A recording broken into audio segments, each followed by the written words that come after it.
welcome back. I'm gonna take you over an edit of this photograph. This is a panoramic shot, single photo, taken with a Fuji GFX 100S. I was using a 90mm lens. I think it's a quite bright one, F1.25 I believe. So as I was sitting in a coffee in Amsterdam, yeah, this looks like Amsterdam. Sitting at the window, this lady walked right in front of me and started smoking a cigarette outside. So this is taken through glass, as you can see here by the reflections. And due to the ridiculously large aperture, the focus is very limited.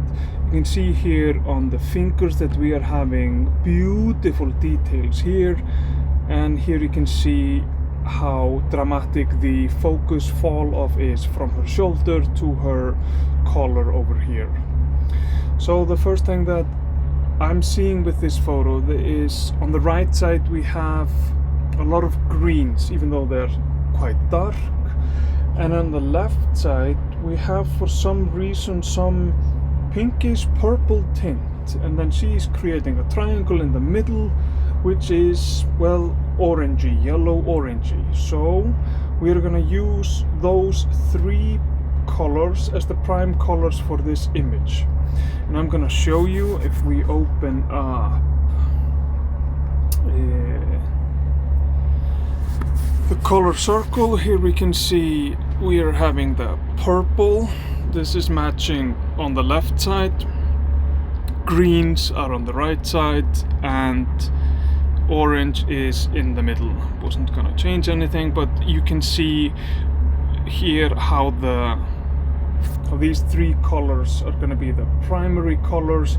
It is quite interesting to have both green on the right side and purple on the left side. They are gonna create a lot of tension between each other. So we begin by adjusting the color balance if needed actually.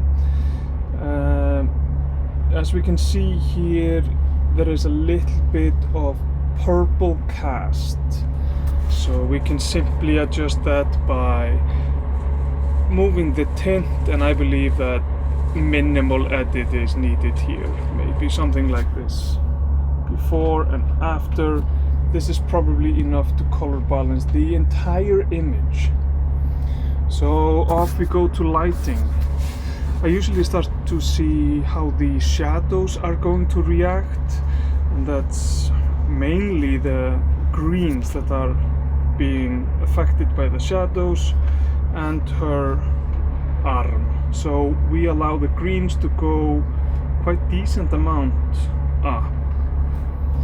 Let's see the highlights.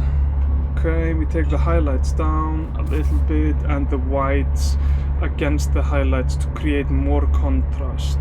This also creates more color contrast. As you can see how the colors begin to pop as soon as I adjust the whites. So you are essentially increasing saturation and vibrancy at the same time when you're doing this. And let's see how the blacks look if we tone them down a little bit, but be careful, we don't want to darken the green tones too much. So maybe the things that will be darkened will just simply be darkened with a brush. So I'm fairly happy with the light edit. And now let's go to the colors. Here we are gonna do some magic. So I'm gonna begin with seeing what desaturation effect has on the red. You can see here, this is maybe a little bit too much, but just a little bit will be fine. Again, the similar with the orange, even though they are the primary colors, I like them better like this than this. This is a little bit too saturated for my taste, especially because we have a lot of skin tones. So instead of looking at the whole picture, we can just simply go and see the skin tones, and when we are happy with the skin tones, that's just what the coat will have to deal with. Trust me, it's gonna work. So here is how it was before, and now we are going to desaturate this image a little bit, if I can. Oh, this works. And 22, that's a good number, we'll keep it that way. Before and after. It looks more realistic. Then we're gonna take a look at the greens. So, sorry. So let's see how the saturation is gonna affect the greens. And I think they can go up in saturation quite a bit, and we are having 44. Beautiful. And see if we can lighten up the greens. There's not much effect that is being had on the greens here, but we're putting this up like this. Then we are looking at the purple and the magenta. Let's see the saturation, it's a little bit there, and I'm gonna add a little bit of saturation to both magenta and purple, because we are using those colors to counterbalance the green tones on the right side. And this is actually looking quite decent. I'm going to show you here again before and after. So this is before and this is after. You're like barely noticing the difference, but if you pay close attention to the greens, they are better, a little bit lighter, and overall I think this is good. Let's see if we're gonna add a little bit of texture and clarity, and I think both of these can go up to 8. If we see here, this is gonna increase both texture and clarity a little bit. But there is not a lot in focus, and this lens, in my opinion, can actually handle decent amount of added both texture and clarity. This is very minimal and it can go way further, and it's still gonna make the print quite good. So sharpening is simply not needed. We are happy with the color, we are happy with the light, and there is a question, do we want to darken anything with the blacks? And to be absolutely honest, I don't think so.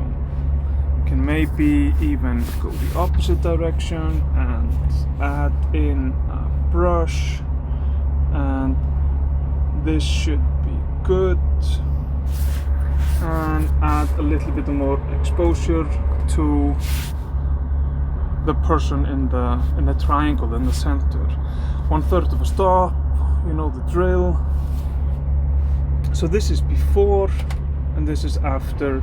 And to be absolutely honest, I'm perfectly happy with this photo, and I think that this photo tells more than people realize. I honestly like this photo a lot.